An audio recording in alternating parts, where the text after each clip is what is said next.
try to go further. To have devotion doesn't mean to do what I like, to do what I want. To have devotion means to be humble and to do the will of God, and to pray, to do things the way God wants us to do them. We are speaking now about some virtue we need to practice in our life. We had started to speak about the virtue of gentleness, of affability, of politeness. Last time we spoke about gentleness with others. And today we would like to speak about gentleness with ourselves. Charity, well ordained, starts with ourselves, as we know. And sometimes we are not gentle with ourselves. That's why we panic. That's why we don't do well what we are supposed to do. That's why we even feel depressed sometimes. And after that, I would like also to speak about how to manage our affairs with care, but without eagerness and anxiety.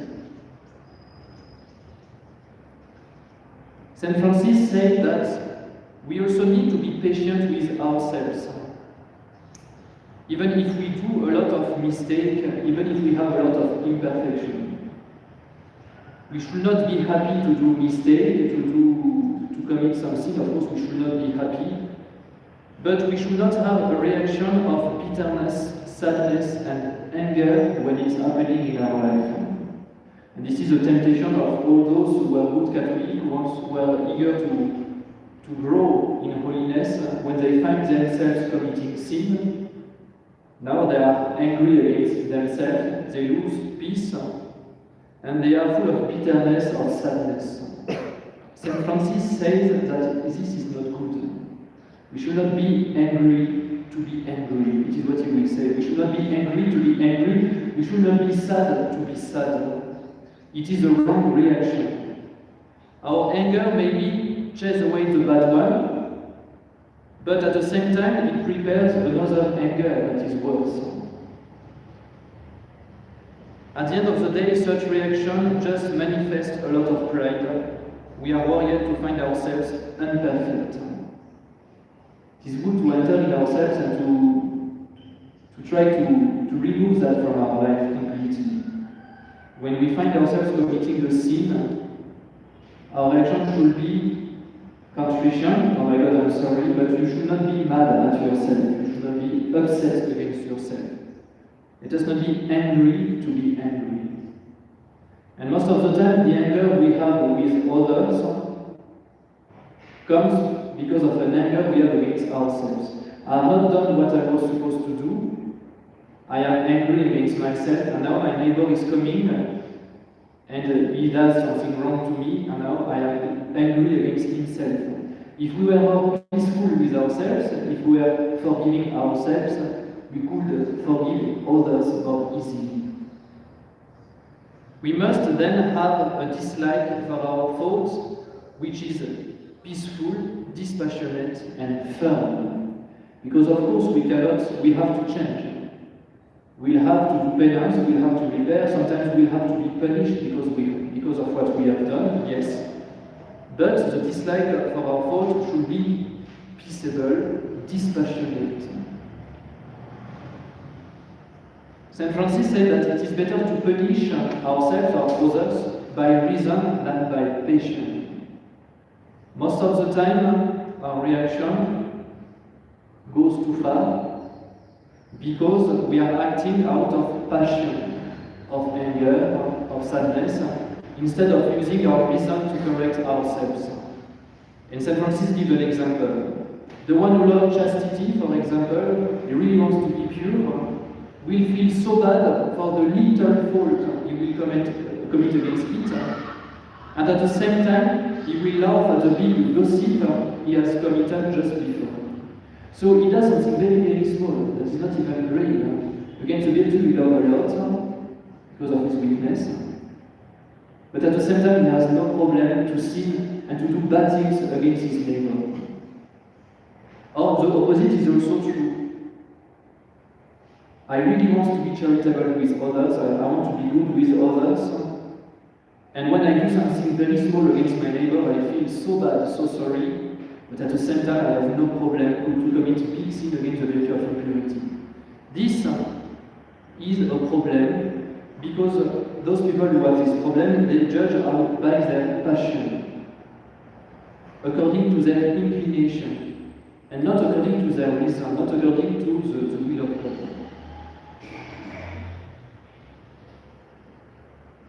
When we judge out of passion, we don't judge things according to as they are, but according as we are ourselves, according to our inclination. And we need to be aware of that, and we need to be realistic. Most of the time, our reactions are coming from our passion, not out of reason. It is a problem. We all have 11 passions. These passions are not bad. It can be joy, it can be fear, it can be hatred, it can be love, all that are passions. But the problem is, since the original sin, we cannot control this passion. And sometimes they make us completely blind. Fear, we may fear, for example, to our offended God, will make us do a lot of mistakes. We will overreact to what we have done. And this is bad. We need to act following the reason, not our passions. And those maybe who have an authority on others, maybe parents or maybe teachers, to know that it will help you to punish well the children when you have to do so. Because most of the time, we punish in a way that is not completely good. We punish, and what is pushing us to punish is our passion and not the reason. And sometimes we can be bad with children because of that, or we can be bad with others. And I will give some examples. We correct ourselves much better, and even other, by a tranquil and steadfast repentance than by that which is harsh, eager, and passionate. The correction made by a father of family, gently and affectionately, has much more power to correct the child than those which are given angrily. Try to imagine a father of family who is punishing the child, but gently, with a lot of affection. That can really change the child. But imagine now the same father of family punishing the child, shouting at him, almost hating him. This will never correct the child. And I was giving you an example. Last time it was Father Brotier, this priest who was a missionary in Senegal for 7 years after he has been the director of an orphanage in France, very famous. One day a child left the institution, an orphan, and it's a big mistake. He leaves, he goes outside to do we don't know what, but this child finally came back, and Father Brotier was extremely worried. Imagine to be in the same situation as him. What are you doing when you see the child coming back? Do you slap him? Maybe it is what we would have done. Father Brotier just opened his big jacket, takes the child, and do that, and nothing else. The child understood his mistake and never did it again. He was welcomed back home by a good father, and he never did this mistake again. We can see also in the Gospel our Lord Jesus Christ punishing Saint Peter for his lack of faith during the Passion. Saint Peter said, I don't know him during the Passion. And after the resurrection, Jesus one day was speaking with Saint Peter and told him, Peter, do you love me? Saint Peter, of course, oh my Lord, I love you. Again, do you love me? And the third time, do you love me? It is how Jesus reproached Saint Peter his mistake. Very nicely, with a lot of gentleness. He didn't shout at him. And this is how we punish people we should punish. It is how we should be even with ourselves. We should punish, we should reproach what is bad, but with a lot of gentleness, without anger, without being blinded by our passions. And that we should do it with ourselves. After our mistake, let us be more compassionate than passionate.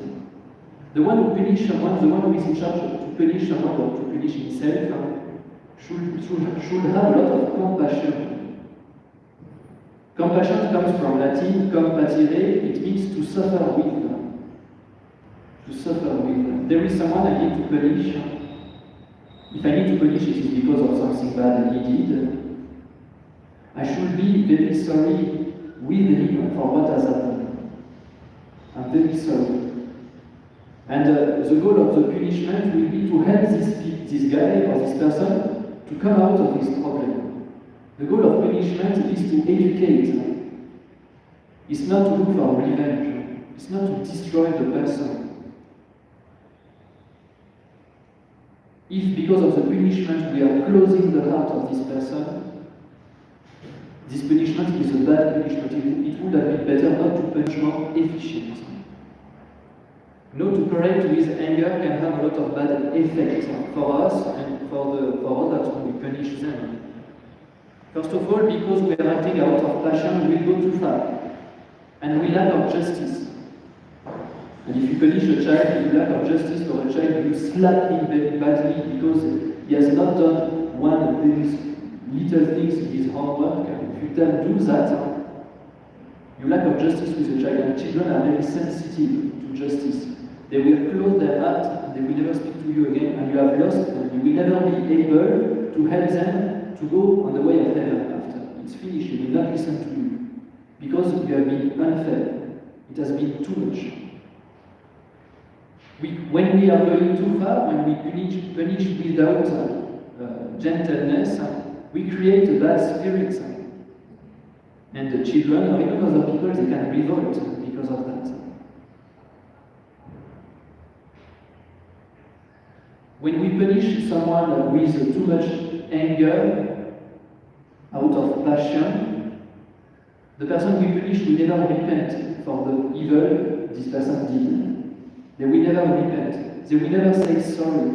On the contrary, they will be more and more angry, and they will look for an occasion to do this mistake again. And it can push people to despair also. That's why when we punish, and we have to do it, we need to do it with a lot of peace, a lot of gentleness. We need to be firm, we need to be strong, but we need to be just. And I would like to give you the method of St. John Bosco to punish people in 5 points. First of all, before to even to start with these 5 points, St. John Bosco was saying the best is to never punish. And we need to do our level best to never punish people. If we have to do it, we will do it, but we should avoid that at all costs. How? This is the first point. We need to check what the children are doing, or what people are doing. We need to control the situation in order to prevent the mistake. Sometimes we let the children do what they want. We let them go with bad friends. They are 8 years old, they already have a smartphone bigger than them, and they work like that with it, and they can do what they want with it. And after we complain because they do mistake. Those who should be punished in this situation are not the children. It should be the teacher or the parents who are letting the children doing what they want. If they go with bad friends, if they do bad things, it is because we let them do. It is why the man responsible is the one who let them do. It's not the child himself. St. John Bosco says we need to check what the children are doing. It is why in the school, for example, our teachers, they always play with the children during break time. We never let them alone.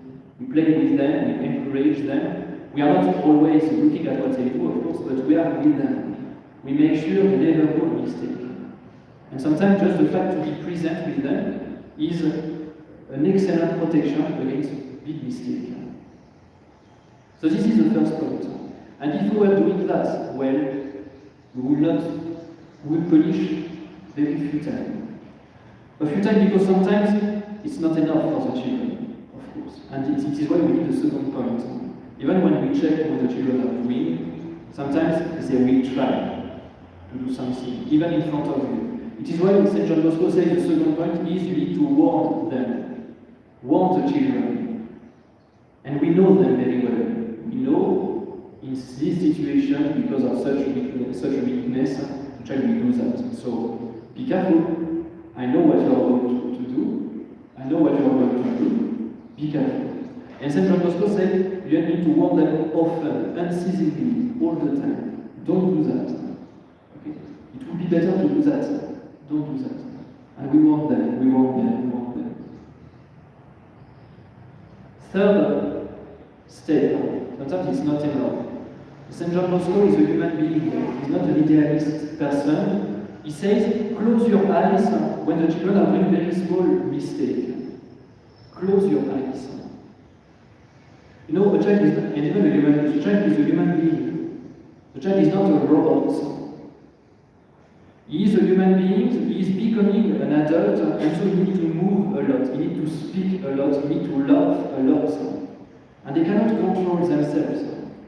And sometimes when they do some small mistake, it is not because they want to do it, it is because they are children. It is why St. John Bosco says when they do something small, close your eyes. It's not a problem. They will not go to hell because of that. Maybe they don't even commit a sin. They just cannot control themselves. And it is so small that just close your eyes. Focus on what is the most important. If you are always behind the child, slapping him each time he does something wrong, no, the child is not an animal. You will close his heart. And he will never be sorry for the big mistake he will do later. And he will never understand why it should be good. Let us close our eyes for very small mistake. Number 4, now when something bad is about to come, St. John Bosco says you need to menace the child, to threat the child. If you do that, I will punish you. Now we are allowed to punish at this level. Do that, and I will punish you. And we need to be strong. And lastly, sometimes we need to punish. Yes, we need to punish. After having tried to avoid the punishment, we will punish. But this punishment, again, has to be just. We need a proportion between the mistake and the punishment. I was told that in some schools, sometimes the child arrives in school in the morning, he has not done anything, he's already beaten, for the sake to be beaten. This is cruel. It is not educative at all. At all. The child is not an animal. The child, St. John Bosco says we need to be just. What is to be just? We need to give to everyone what is due to him. What is a child? Especially a child who is baptized. It is a creature of God. It is a future citizen of heaven. He has the grace of God in him. He is a temple of the Holy Spirit. When you destroy a child who has done nothing, are you respecting, yes or no, the child who has God living in him? St. John Bosco used to have a great, and St. John Bosco is the spiritual son of St. Francis de Sales, that's why I'm speaking to you about him. St. John Bosco used to respect a lot of the children. He was seeing in them God. He was seeing in his neighbor God himself. So we need a proportion. Do not close the heart of the child by this punishment. The goal of punishment is to help people, to make them say sorry, to repent, to repair the evil they did. It's not to destroy the child. This is why also St. John Bosco was never giving collective punishment. But when you give collective punishment, you are punishing innocents, and innocent people who have been punished unfairly, they revolt against you after. And I remember myself in school, one day we were punished. 100 children, all of them, because of one stupid guy. And the one who was controlling, the one who punished us, said, I will not punish everybody because you don't want to denounce yourself. I will choose 5 names in the list. I was one of them, and I was not the one. I took it very badly. And I did not want to speak with the guy after for a lot of time. How do you want to love your father, the authority, when they punish you unfairly? It's difficult for a child. It's unfair. And Saint John Bosco used sometimes it's better not to punish rather than to punish an innocent. Because the evil is worse. It does not have this mentality, I have to punish. I have to. Why should you punish if there is no need to punish? Maybe if we say that, it is because we fear the children when we should love them. We want to acquire authority, putting everybody on their knee. And this is not a good way to go. The child is a creature of God. He is baptized most of the time in Catholic school. We need to respect them, and we need to help them to go to heaven. This is the goal. And to do all that, we don't need to be angry. We don't need. Punishment should be avoided if possible. If not, it should be intelligent. Let us be intelligent. Someone who was working with St. John Bosco during years, he said, I never saw Don Bosco upset in 30 years.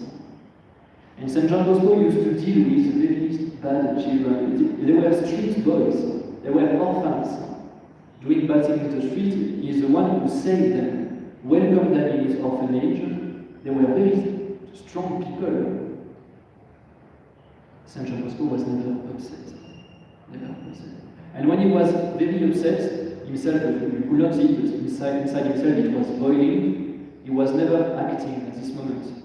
He used to wait, to control himself completely, and after only, he goes and speaks with the child and punish with leader. Let us never act out of passion. It has to be reasonable. It has to be intelligent. And maybe there is a good examination of conscience to do here. The way we act with children, but it can even be with ourselves. Or it can even be with adults, when we have to control adults, the same.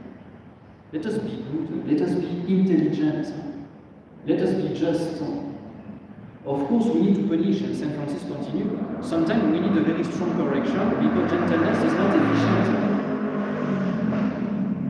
Sometimes we even need a good beating, but it's not the best.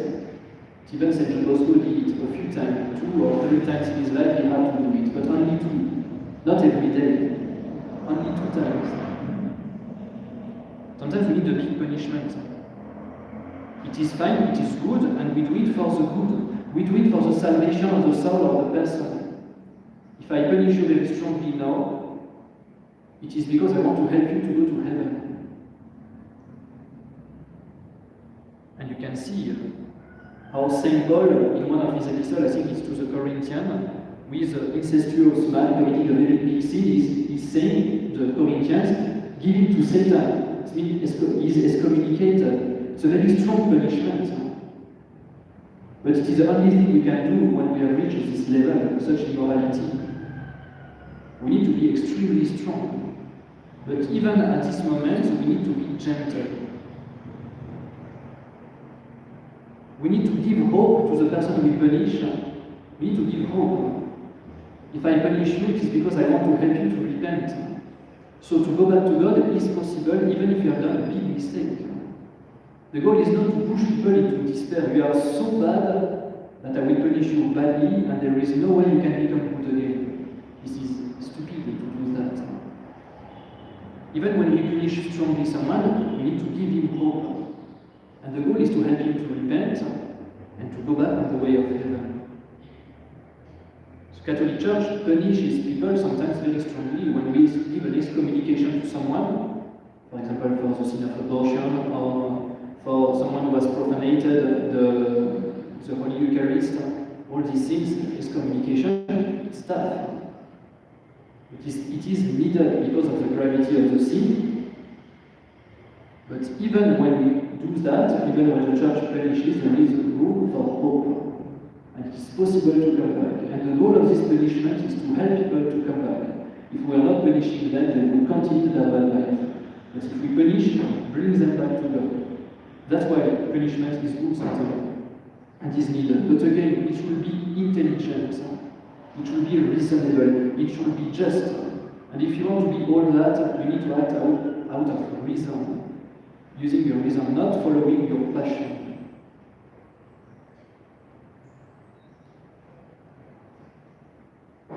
So, we need to control ourselves. Let us not be angry to be angry. This is for ourselves. Let us not be sad to be sad. We have done something bad, yes, we have to be sorry, to reproach, to even punish ourselves or others, but without bitterness, without sadness, without anger. Because at the end of the day, the goal of this punishment is to go back to God. This virtue of gentleness will help us now to do well our duty. We must manage our affairs with care, but without eagerness or anxiety. No, St. Francis said there are two ways to do our duty. Or we do it with care and peacefully, or we do it with a lot of anxiety.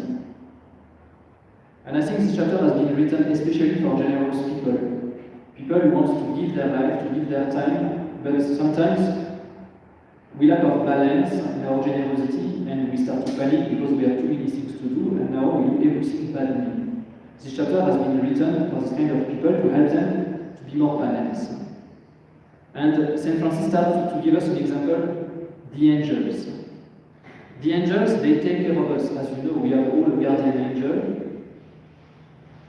How are they taking care of us? They care and give this care to us diligently. And they have a lot of work.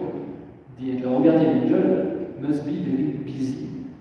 He's always helping us not to do bad things. He's always giving us good advice, good idea. Sometimes we are doing nothing and suddenly we have a good inspiration. Most probably the guardian angel telling you to do something good. Guardian angel is extremely busy. But he always do all that with a lot of tranquility and peace, of course. This care is coming from his charity, and therefore it is accompanied by tranquility and peace of soul. Your guardian angel is not anxious. Your guardian angel doesn't act with eagerness. It would be against his happiness in heaven. Our guardian angel is in heaven, he is eternally happy. If he was worried, he will not be happy, he will not be in heaven. Our guardian angel is extremely happy forever in heaven. And because of his charity for us, he takes care of us diligently, without hurry, even if he has a lot of work to do. And for us, it should be the same. Let us have a great care of our things. Let us not be careless. Here we don't even speak about this problem. We speak to people who have the desire to do everything perfectly. Let us have a great care of our things, yes, but let us not have anxiety. Do not be eager about your work. No precipitation in what we do. Because it troubles the reason and judgment and makes us do things badly. Just to give you an image of someone who wants to do the good, but what with precipitation, it is someone, imagine, very busy, you have a flight tonight, and you need to go to travel with a plane. Look at your watch, you are already late, you have not done your luggage, it's not ready. You have not done so and so you start to hurry. You put your tie but badly, your trouser is in your socket, and you run everywhere, you break the windows of your house by mistake because you are in panic, and at the end of the day you miss your flight. Because this person is acting with precipitation. This person is doing too many things at the same time. Let us do what we are supposed to do, but without anxiety. Our Lord Jesus Christ in the Gospel said to Saint Martha, Martha, Martha, thou art anxious and art troubled about many things. Our Lord reproached Saint Martha not to do her work. She does it well. But he reproached her because she was anxious and solicitous. And she became eager and troubled because of that. Can you imagine Saint Martha? I'm sure when Jesus was in her house, she was running everywhere. I need to bring water, I need to do that, and this room is dirty, I need to wipe, I need to do so and so. She was running everywhere, and I would say, calm, cool down.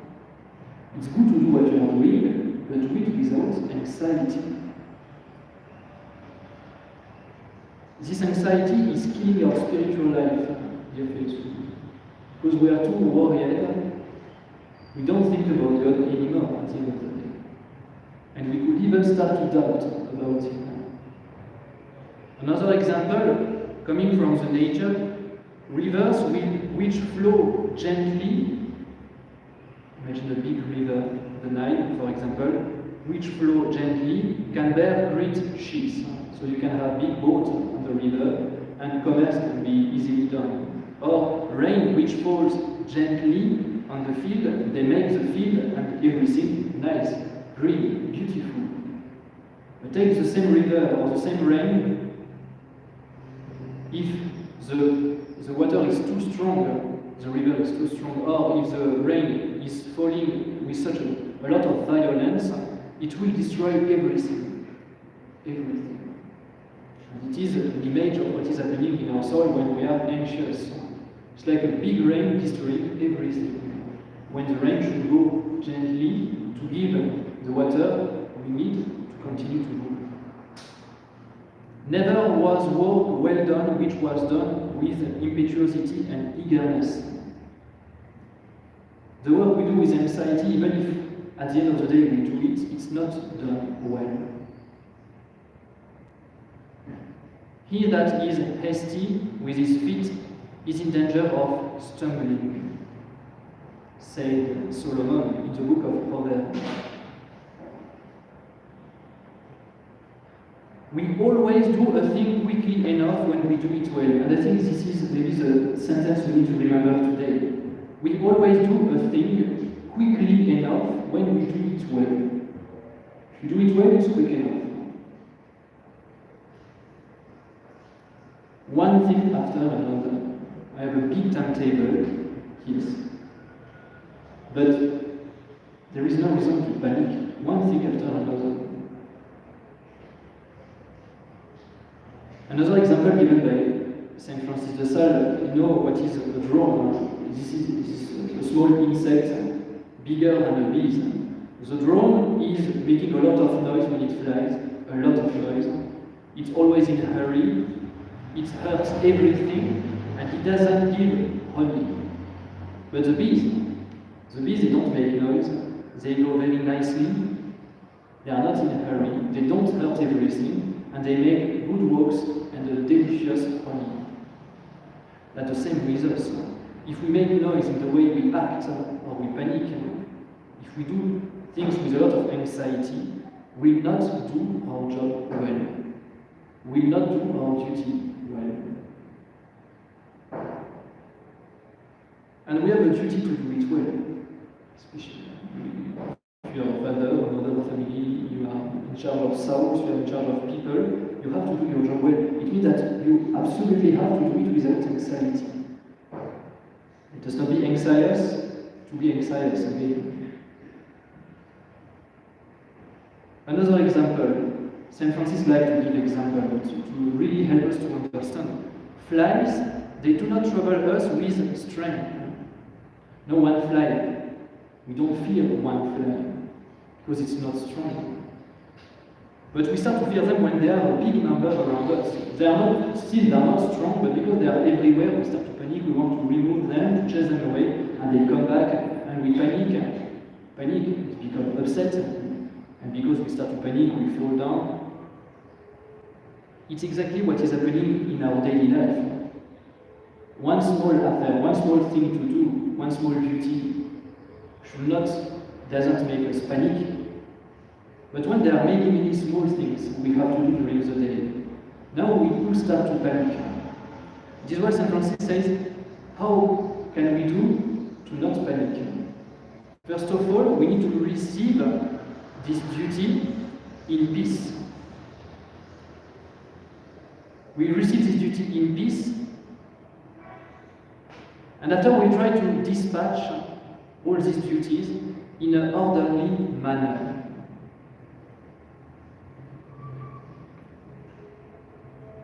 one after the other.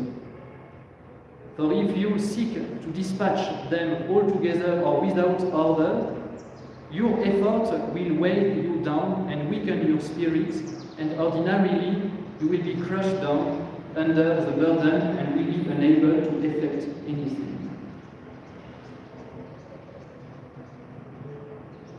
In French, we have an expression saying se noyer dans un verre d'eau. It means to drown oneself in a glass of water. You have a very small glass of water, and even if it is very small, you manage to drown inside. It means sometimes we are confounded by the simplest problem. A very easy problem brings us down. Because of this panic, we don't receive the duty in peace, we don't dispatch it in an orderly manner, and because we want to try to do everything at the same time, now we don't do anything, and all what we do is bad. Maybe that can explain why so many people are depressed after that. So many depression, so many discouragement. But the remedy to that maybe is to bring order in our life.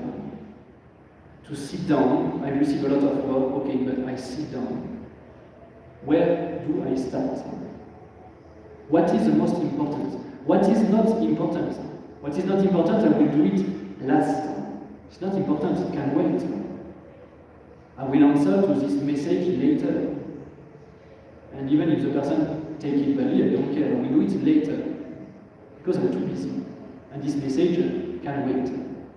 But I have to do that now. Okay, so I take time, I make a timetable, and I go slowly, peacefully, without hurry, without anxiety.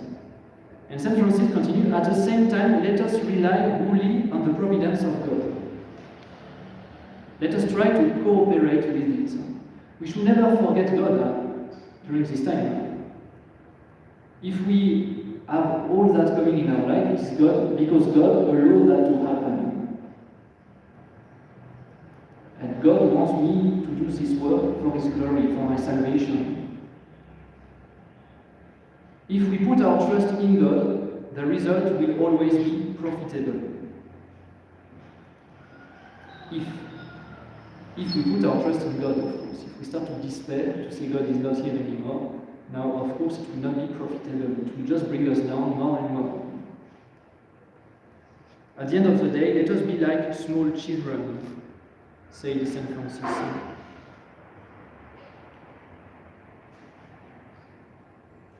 Do as little children do, who with one hand cling to their father, and with the other gather strawberries and flowers along the hedges.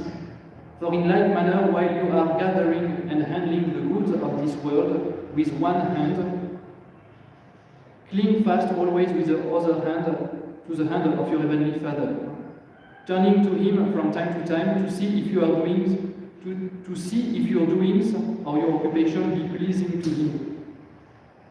And above all things, be careful not to let go of His hand and His protection, thinking to amass or to gather more, or if He abandons you, you will not take a single step without falling on your face.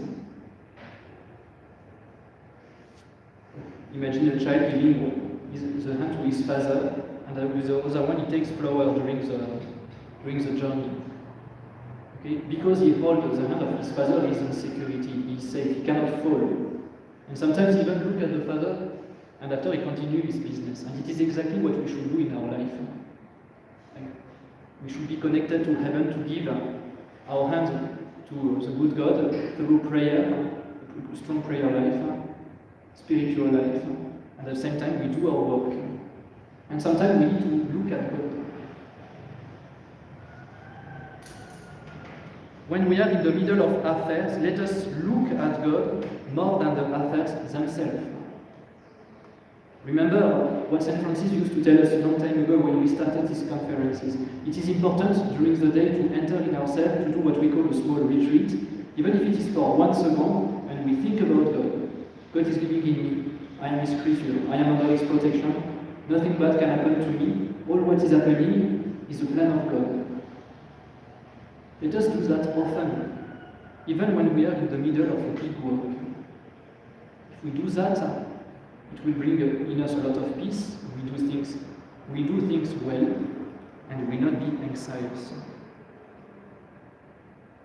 And if these affairs are so important that they require all our attention, sometimes let us still look at God. It is exactly like the sailor who look at the sky more than the waves. There is a big tempest, the sailors are running everywhere in the boat. They are about to perish, they work hard, but they will look more at the sky than the waves. Because if you always look at the waves, you will go down, you will hit the waves. But if you look at the sky, continue, it will give you hope, and you will get out of this bad situation.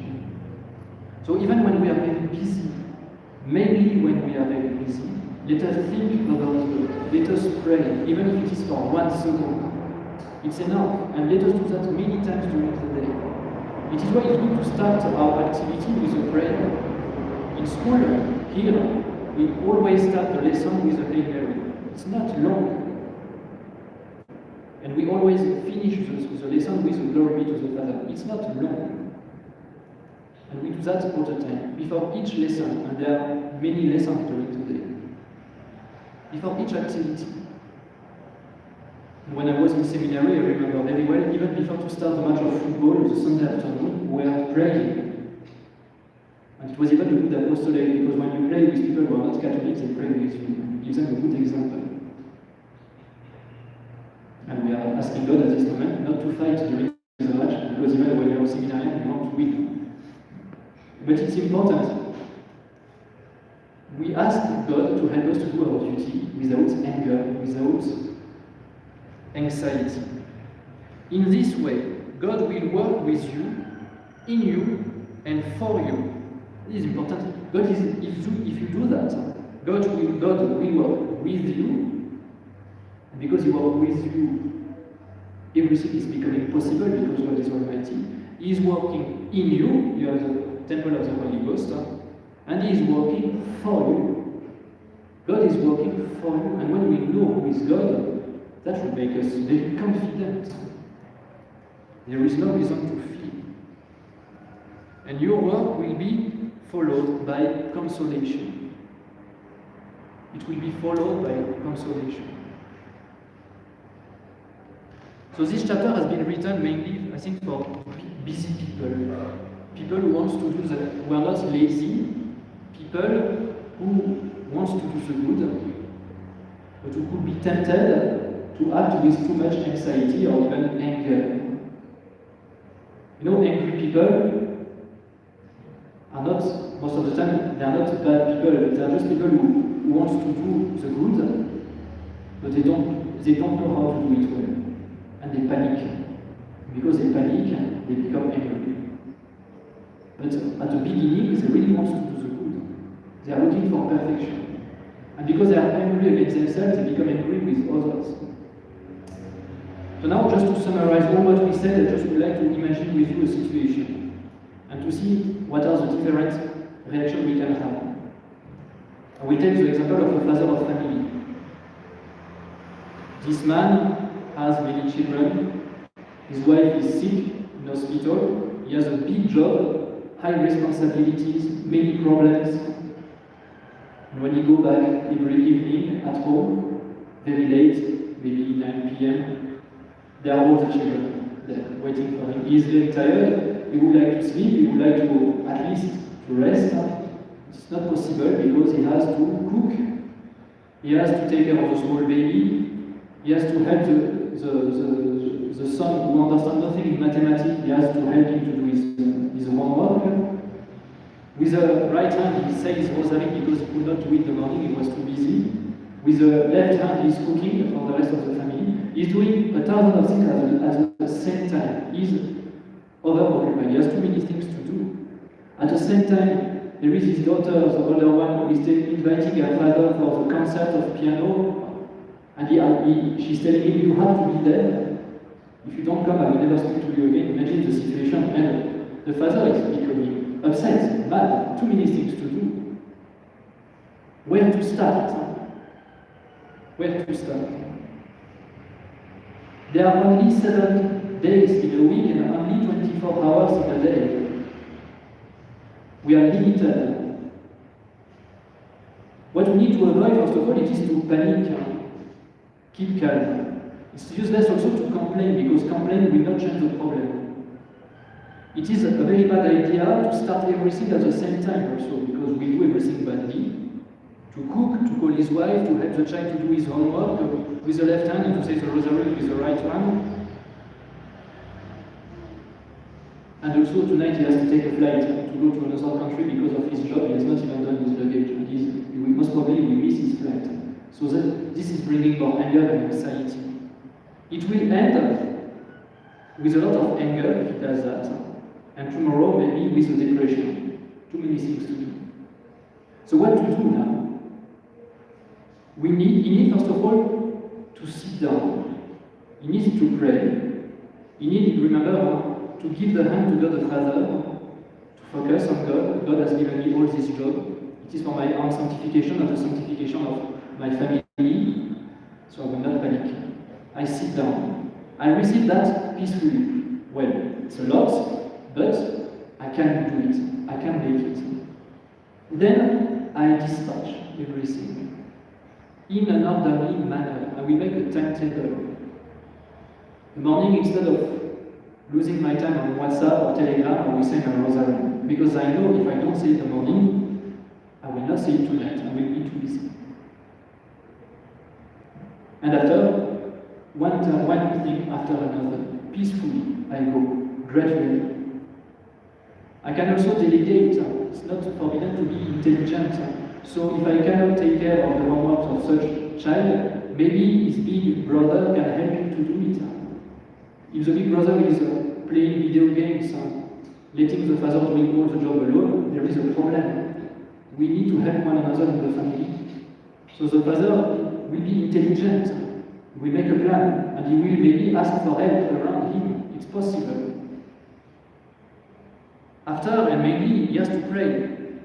God is under control, and he will always help me. So many times during the day I will think about him, even if it is for 1 second. And sometimes even I will have to say no. I will say no to what is not important, that I can say yes to what is very important. I will say no, I refuse, sorry, I can't do it. No, I will not go to your concert of piano, because I'm too busy. But when your mother will be back from the hospital, I will come. No, I will not go to this invitation, because I don't have time. And if I go there, I will not do my duty. We need to say no sometimes. The person will not understand maybe, the person will feel offended, will feel bad, yes, but we try to explain why to the person, but even if the person doesn't understand, we'll say no at the end of the day. It is what we have to do. We need to do everything with care, without anxiety. And I finish giving you 2 examples of very busy people. The first one, you already know him, I speak a lot about him, it's St. Louis, the king of France, long time ago. He was a king, first of all, a king. A king is like a president, he's very busy, extremely busy. This king had a family, 12 children, not 2 children, 12. He was attending 3 masses every day. He was reading the Bible every evening before to go to bed. He was also a soldier. He went to fight for 2 crusades. He was eating with the poor every day. He was inviting the poor to eat with him for lunch. He was taking time to listen to the story of people under a big tree in his garden. He was not like King Solomon. He was known for his wisdom and justice. Extremely busy. And yet he was doing everything. He was even attending 3 masses in the day. How is that possible? It is possible only because he doesn't panic. He doesn't panic. And when you don't panic, when you are efficient, when you are intelligent, you do things with order, you realize that you can even do more, and more and more. Another example I would like to give you is the example of our Lord Jesus Christ himself. It is the best example I can give you. When you read the Gospel, try to imagine our Lord was always busy. He was always disturbed by people, but all the time. But imagine if at that time we had a smartphone. It's finished now, because people are disturbing you all the time. All the time, all the time, all the time. Neither do they, it's in the book of St. Matthew, chapter 9. As he was speaking these things unto them, behold, a certain ruler came up and adored him, saying, Lord, my daughter is even now dead, but come, lay thy hand upon her, and she shall live. So our Lord is busy talking. Someone comes to disturb him. Can you make a miracle? My daughter has died. Our Lord is going. And as he is going, another person is coming, and behold, a woman who was troubled with an issue of blood 12 years came behind him and touched the hem of his garment. For she said within herself, if I shall touch only his garment, I shall be healed. But Jesus, turning and seeing her, said, Be of good heart, daughter, thy faith has made thee whole. And the woman was made whole from the hour. So a lady is disturbed, is speaking, is going to do a miracle. On the way, someone is coming to ask for another miracle. The apostle was probably trying to push her far, but our Lord tells them, no, let her come. Our Lord is good with the person. Take time for her. Now our Lord go, do the miracle, and as Jesus passed from thence, there followed him 2 blind men, crying out and saying, Have mercy on us, O Son of David. And when he was come to the house, the blind men came to him, and Jesus said to them, Do you believe that I can do this unto you? They say to him, Yea, Lord. Then he touched their eyes, saying, According to your faith, be done unto you. And their eyes were opened, and Jesus strictly charged them, saying, See that no man know this. And when they were gone out, behold, they brought him a dumb man possessed by the devil. And it continues. Our Lord is always solicited by people. Always, always, always. He's preaching, he's going for a miracle. Another lady is coming to. Now, there are 2 blind people who are coming. Now there is a possessed man. All the time, all the time, all the time. How is our Lord at this moment? Is he upset? Is he upset? Is he sending people back harshly? No. He is good with everybody. He gives time to everybody. And I think our Lord, let us contemplate his life. Let us read the gospel. Let us admire the passions of Jesus. How Jesus was doing everything, but with order and peace. He was much more busy than us. Much more. And he was doing everything well, perfectly. Of course, he is God, and patiently. I think it is a good resolution. The time of Lent is a time of contemplation. Let us not, we have to do sacrifices, yes, but the goal is to contemplate more. Let us contemplate the gospel, the life of Jesus, especially the passion. Let us see how Jesus was busy. Let us try to see how he was doing things even when he was extremely busy. And it will help us to keep peace and to do things to do things very well with a lot of charity. We can ask the Blessed Virgin Mary to be peaceful, to always give our best, to be strong, and to be intelligent in the accomplishment of our duty of state. And then it will give us a lot of consolation, and it is how we will become saints. We can finish with a word of prayer.